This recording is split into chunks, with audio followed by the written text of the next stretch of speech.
Good morning, children. Today we will do The Tempest, page 58, Act 2, Scene 1.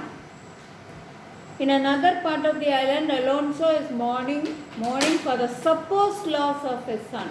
He thinks his son Ferdinand is dead, but we know that the son is alive.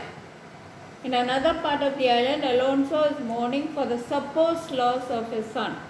Gonzalo tries to comfort him. Gonzalo is a counselor.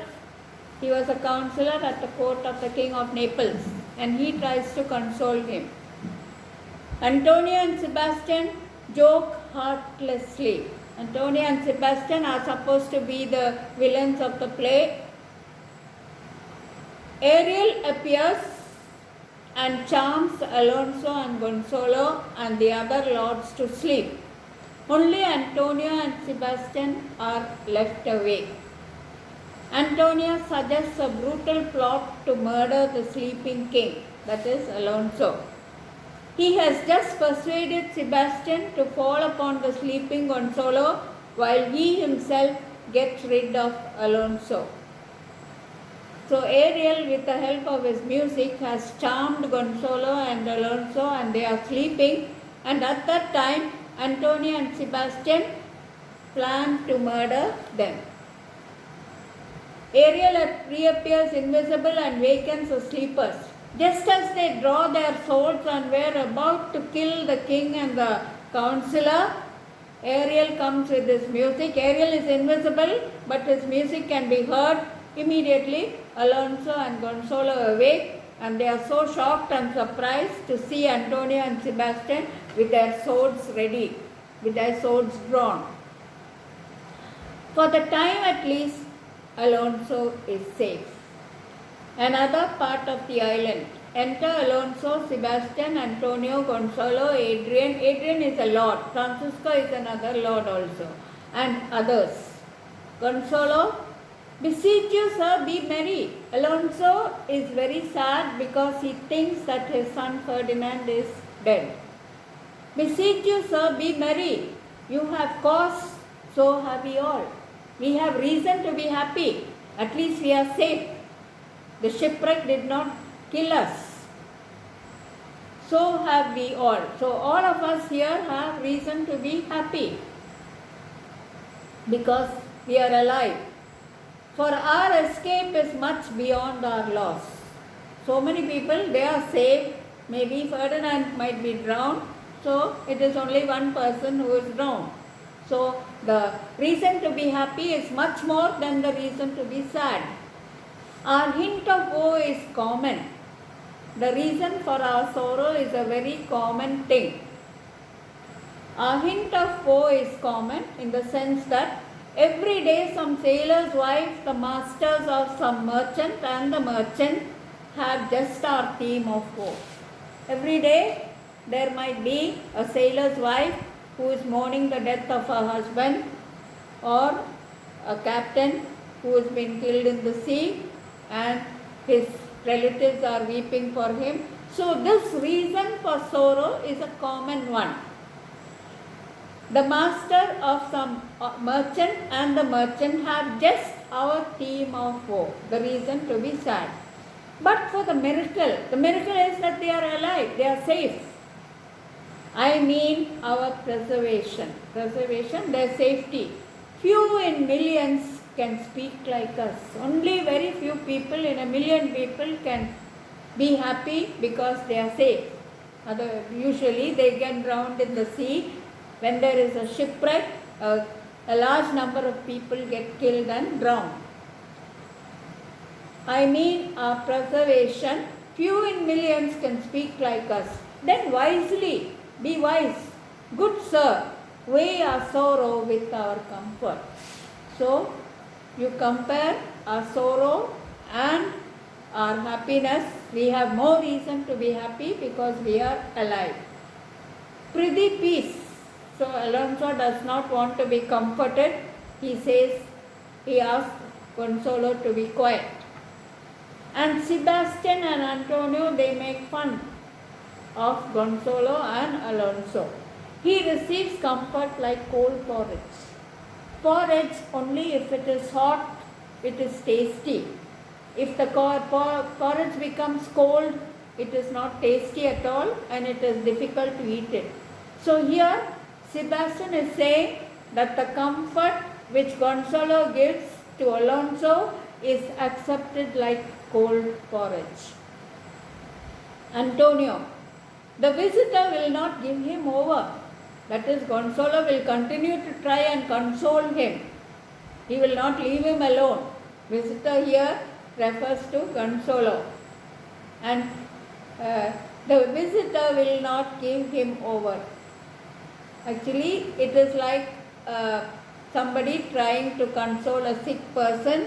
So here, Gonzalo is trying to console Alonso. And he will not give up. He will try his best to console him. Sebastian, look, he is winding up the watch of his wit. And by it will strike. He is getting ready to talk. He is getting ready to speak some more words of comfort. Soon he will start talking. Look, he is winding up the watch of his wit. And by it will strike. It will strike means he will start talking again. Sir, Gonzalo says, sir. Sebastian, one word he has spoken. He is counting the number of words which Gonzalo is speaking in order to comfort Alonso. One word he has spoken. Tell Gonzalo, when every grief is entertained, that is offered, comes to the entertainer $1. So before he could complete the sentence, Sebastian interrupts him and says, the entertainer will get $1. When every grief that comes to us is accepted, then the person will get, he stops there and Sebastian interrupts and says $1. Dollar comes to him. Dollar is DOLLAR and Gonzalo says it is not dollar but dollar. Dollar means grief. DOLOUR means grief. Grief comes to him. Dollar comes to him indeed. You have spoken truer than you purposed. You have spoken truer than you intended to speak. What you speak is much more true than what you intended to speak. Sebastian, you have taken it wiselier than I meant you should.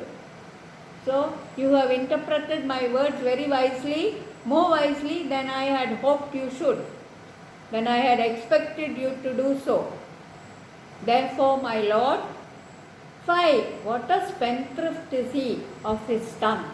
Spendthrift is a person who wastes his money. Here Gonzalo is referred to as a spendthrift because of his talking nature.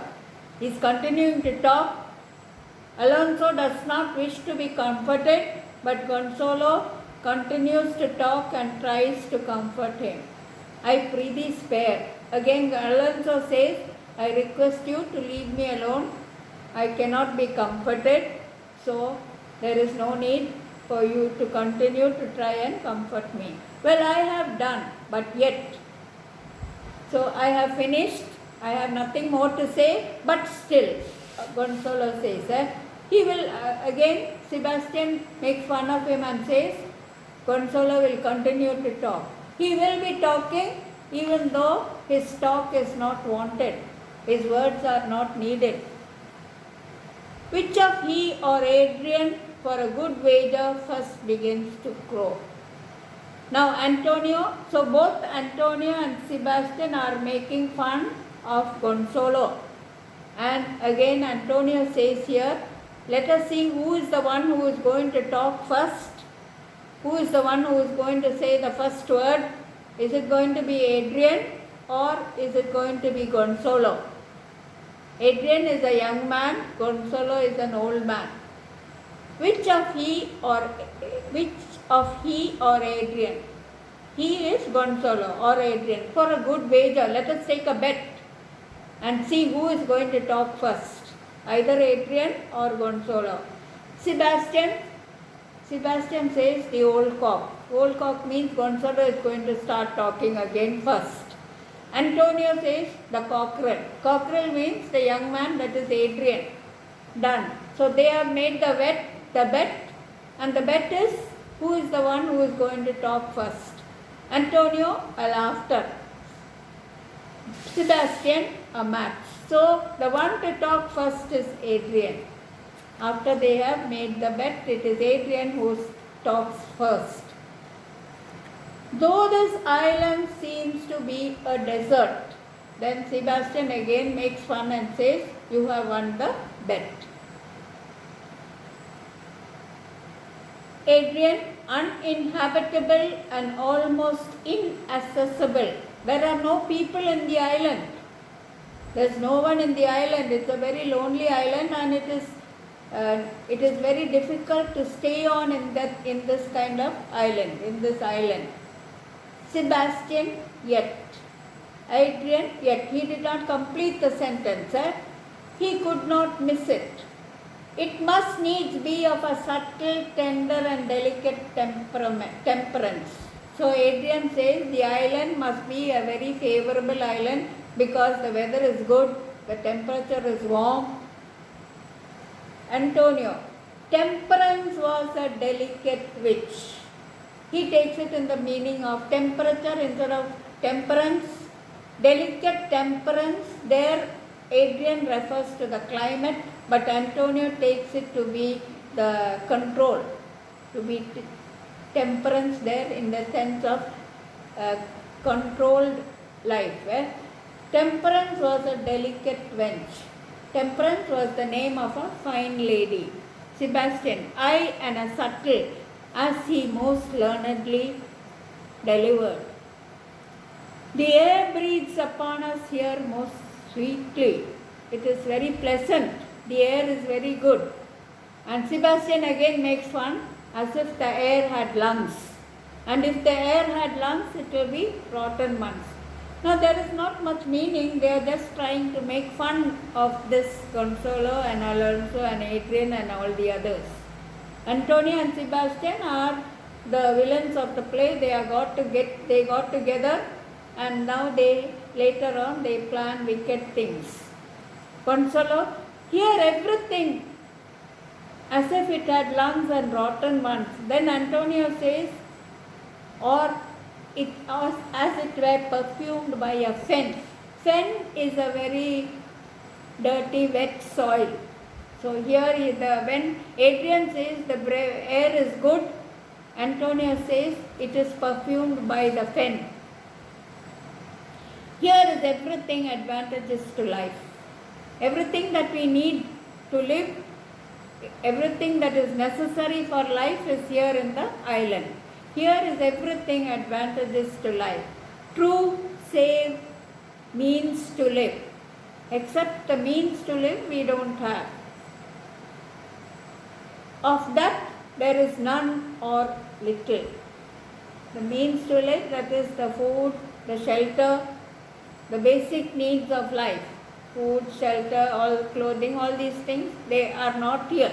That is what Sebastian and Antonio will say. How lush and lusty the green grass looks. Gonzalo tries to bring in the advantages of the island, the good points of the island, the positive points of the island.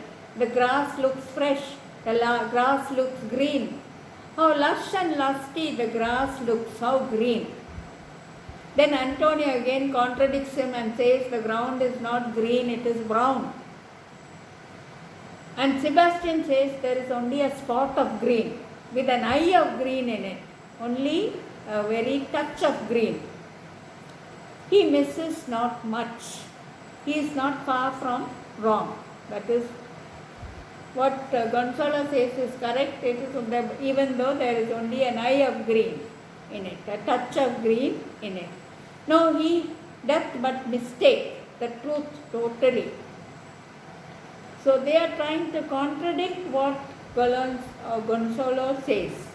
What Gonzalo and Adrian says, these two will always contradict just for the fun of it, just to make fun of him, even though there is not much meaning in what they say. So with that we will stop with it here.